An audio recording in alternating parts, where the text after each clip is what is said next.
Hello again. In this lesson, I wanted to talk about some of the training equipment that I use at home for martial arts.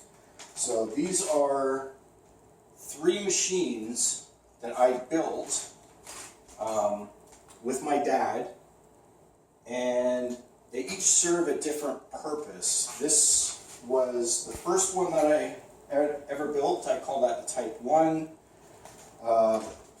This is the Type 2, this is the second machine that I built, and then ultimately this was the Type 3, third machine that I built.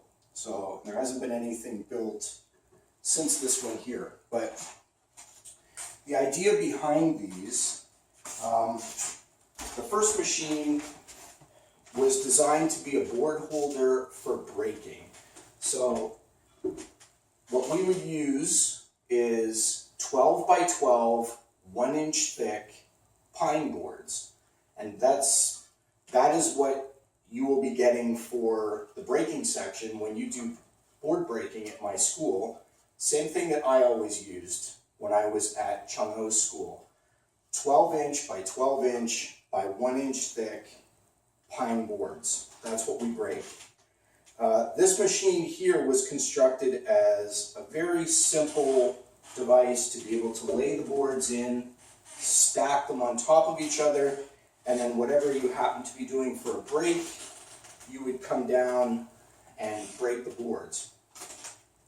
After I built the Type 2 board holder, this one, I made a change here so that this machine, instead of just having a vise on top of it to be able to hold boards for breaking, I added the same attachment down here. So this machine here, the Type 1 holder, will actually fit on top of here. This piece will come off and this will come on top here, and then I can hold boards for breaking if I'm doing side kick, for example.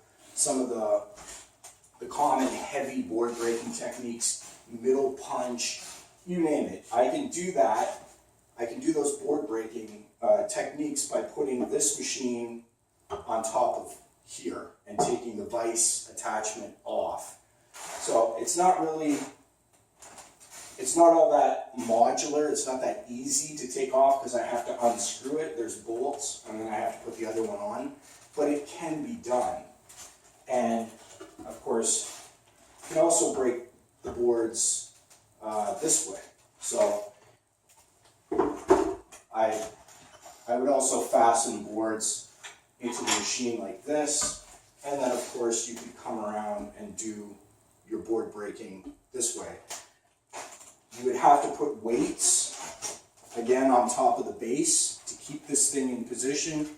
I have plenty of water-filled jugs that I use for weights, but this allows you to practice a number of breaking techniques here without even having to use the Type 1 attachment or the Type 1 holder on top of it. Now that you're into green belt section for my green belt students,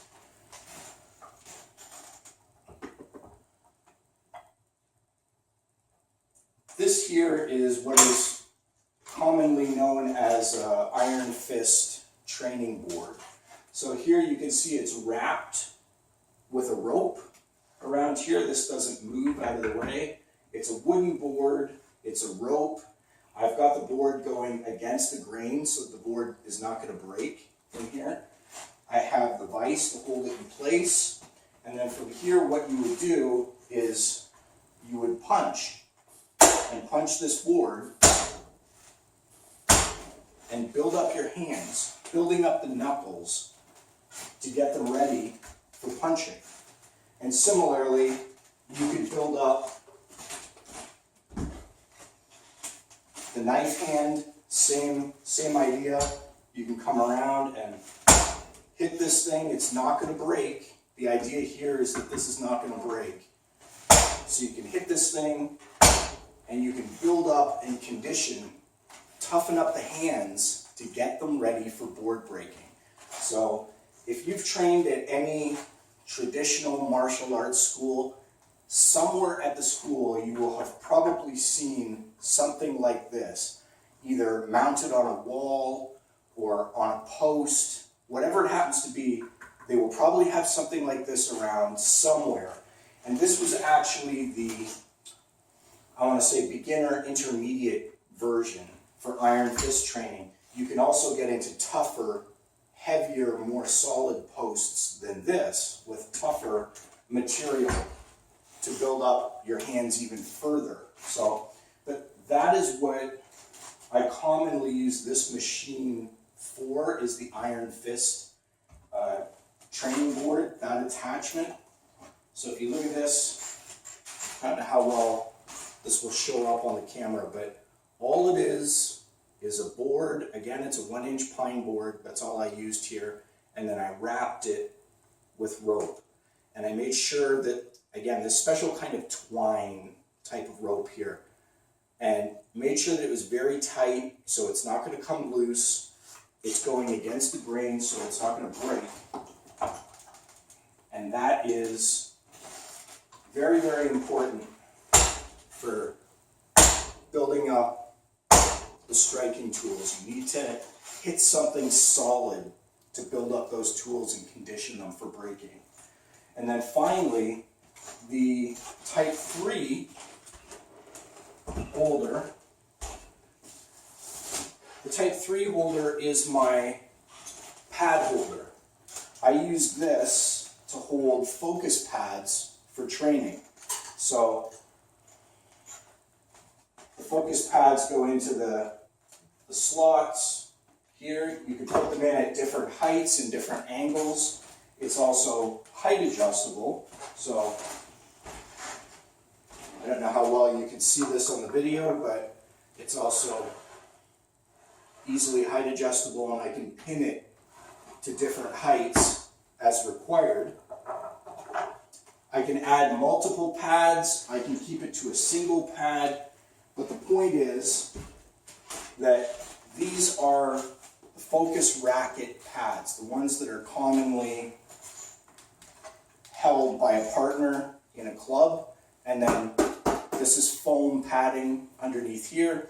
I made my own, so I've got foam padding underneath, and I just wrapped it with duct tape to be able to make something quick and cheap. But these are the foam training pads that we would commonly use for practicing roundhouse kicks, hooking kicks, anything where you need to be able to kick through a pad or kick and have something that actually moves instead of hitting against a heavy target like a heavy bag, for example. So these are very good for training a number of techniques that you can't do, or you can't do very well on a heavy bag or one of the Wave Master bags with the water-filled base that just kind of wobble.